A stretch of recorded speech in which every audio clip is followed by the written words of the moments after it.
Assalamualaikum warahmatullahi wabarakatuh guys. Kembali lagi dengan Care Other Channel guys. Kali ini aku akan menceritakan karena banyak yang request tentang cerita-cerita horor, tapi aku nggak akan membawakan cerita horor, tapi aku akan membawakan cerita seperti cerita kejadian yang dulu lampau sudah terjadi guys. Menceritakan tentang ODGJ atau gelandangan yang berada di Thailand yang dulu pernah dibuatkan iklan CCTV atau CCTV sebuah produk pernah membuat iklan dan menceritakan hal ini guys. Dan awal kejadian cerita ini itu sekitaran tahun 2005 sampai 2010 guys ya. Cerita ini berawal dari seseorang atau gelandangan yang ada di negara Thailand. Itu di Indonesia mungkin kita sebutnya ODGJ. Itu setiap harinya tidur di satu ruko, di depan ruko. Beberapa tokoh, empat tokoh ya. Yang pertama si A ini adalah ODGJ tersebut. Yang si B pemilik toko, dan si C itu putri pemilik toko, dan si D ini adalah tetangga atau toko sebelah dalam kejadian ini, tetangga dari si B. Oke. Di hari pertama ODGJ si A ODGJ ini yaitu tidur di depan toko si B, yaitu pemilik toko tersebut.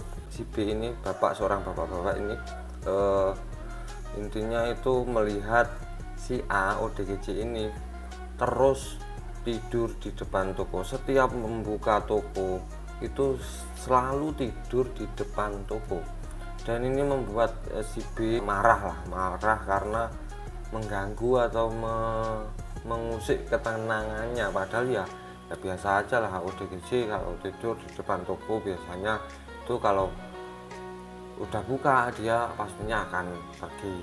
Hari kedua, hari ketiga, hari keempat, hari kelima ya seperti biasanya bapak si B ini melihat terus setiap membuka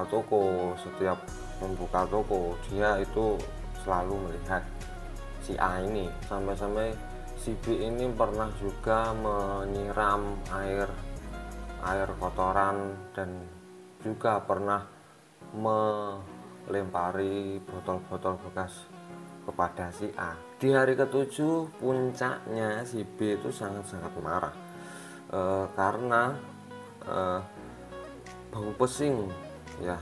ODGJ atau orang-orang dalam gangguan jiwa kalau kencing atau buang hajat atau buang air kotoran itu kan mesti ya seadanya lah. Si B melihat si A itu tidur di depan tokonya dan baunya itu sangat pesing lah, bau kencing lah. Dan setelah itu ODGJ tersebut atau si A tersebut ditendang oleh si B. Dan melihat kejadian itu si C, aku tadi bilang ada si C, yaitu anak si B atau anak pemilik toko tersebut. Si C waktu penendangan si B ayahnya ini ke si A ODGJ tersebut, si C itu marah. Nyapa tuh Pak, iki kok manu nganti nendang ngomong gendeng, padahal wong gendeng ya ora salah ini. Akhirnya berseteru si C sama si B, anak sama bapak.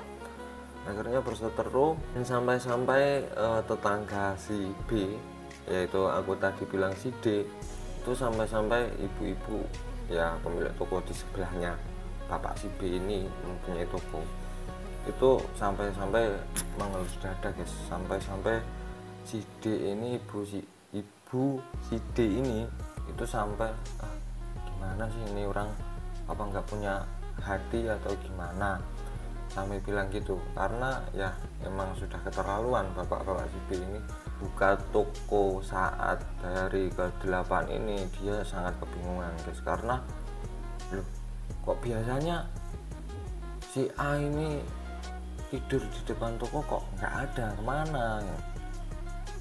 Dalam hati si B ini bertanya-tanya pada dirinya. Dan selanjutnya di hari ke-9, hari ke-10, hari ke-11 sampai hari ke-14, bapak ini juga terus kaget, loh kemana sih pun bapak ini sering memperlakukan si A ODGJ tersebut ini nggak baik lah, intinya memperlakukan nggak baik. Tapi si B itu masih punya hati lah, intinya kok kayak janggal gitu loh. Setiap harinya tidur di depan toko, tapi ini sudah 5 hari ini, hampir 5 hari lebih itu nggak kelihatan sama sekali. Dan si D, tetangga bapak ini, si memberitahu bahwa si A ODGJ yang biasanya tidur di depan toko si B ini meninggal dunia karena ditusuk orang tak dikenal. Kaget dong langsung kan, si B langsung kaget. Dan mendengar kejadian ini, si C, anak bapak ini juga kaget banget. Dan buru-buru bapak si B ini melihat CCTV di depan tokonya, karena di depan tokonya ini yang membuat iklan ini sebenarnya ya emang ada CCTV sih, tapi kan ini dibuatkan iklan CCTV, tapi kejadiannya ya emang ada CCTV. Dan ternyata ODGJ ini atau si A ini bukan ODGJ biasa guys. Ya guys, ODGJ ini masih mempunyai hati atau memiliki tanggung jawab tersendiri.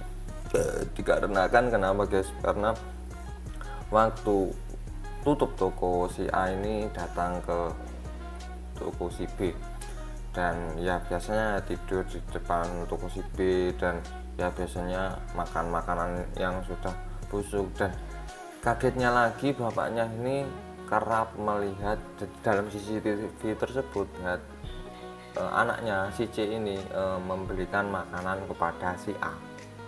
Anaknya membelikan makanan kepada ODGJ. Bapaknya juga kaget, kenapa kok anakku membelikan makanan ODGJ tersebut.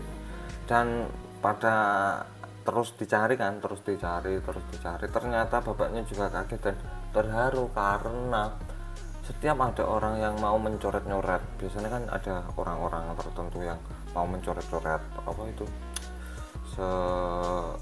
toko-toko gitu loh, mencoret-coret pakai spet gitu loh, itu selalu diusir sama ODGJ itu, sampai bertarung, sampai pukul-pukulan.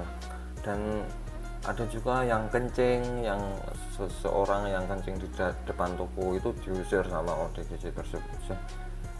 Bapaknya itu langsung gimana ya, jelek gitu loh, terharu, langsung terharu karena ternyata ODGJ tersebut, si A tersebut itu sangat-sangat baik. Nggak kepikiran bahwa ODGJ ini atau si A ini sangat buruk. Ternyata bapak ini salah pemikiran. Dan waktu dilihat dalam 7 hari terakhir itu, waktu kejadian bahwa ODGJ itu si A itu enggak tidur lagi di depan toko, malamnya itu ada seorang perampok guys, dan ya kita tahu perampok itu mencukil bagian garasi atau depan toko si B. Dan melihat ini, si A langsung menyergap, memukuli dua orang tersebut. Tapi ya kita ketahui bahwa si A hanya sendiri, ODGJ tersebut hanya sendiri, dan perampok itu 2 orang. Dan akhirnya berantem, pukul-pukulan sampai muka dari si A ini diinjak sama perampok tersebut. Dan akhirnya si A jelep itu pakai pisau 1 kali atau mungkin 2 kali lah intinya, dan akhirnya meninggal di tempat. Dan langsung dong si B, bapak pemilik toko ini, langsung nangis seketika saat melihat video CCTV ini dicari dan diputar di komputernya. Dia sangat-sangat bersalah, dia sangat-sangat terpukul atas kejadian ini. Dan bapak ini ya sedih banget, meskipun bukan keluarganya, meskipun si A ini orang lain, tapi dia selalu membantu bapaknya meskipun bapaknya tidak mengetahui, meskipun memiliki gangguan kejiwaan, guys. Oke guys, itu sekian tadi ya cerita yang sangat-sangat mengharukan. Ya, kita bisa belajar dalam cerita ini bahwa kita tidak boleh menilai seseorang dari penampilan. Memang penampilan bisa juga mendukung dalam perbuatan-perbuatan baik atau buruk, tapi ya kita kembali lagi bahwa semua orang itu memiliki sifat masing-masing, tapi kita tidak boleh menilai orang dari penampilan. Sekian dari aku, terima kasih sudah mendukung channel Care Other, dan terima kasih. Annyeong, maaf kalau video ini telat aku upload. Terima kasih. Annyeong. Assalamualaikum warahmatullahi wabarakatuh.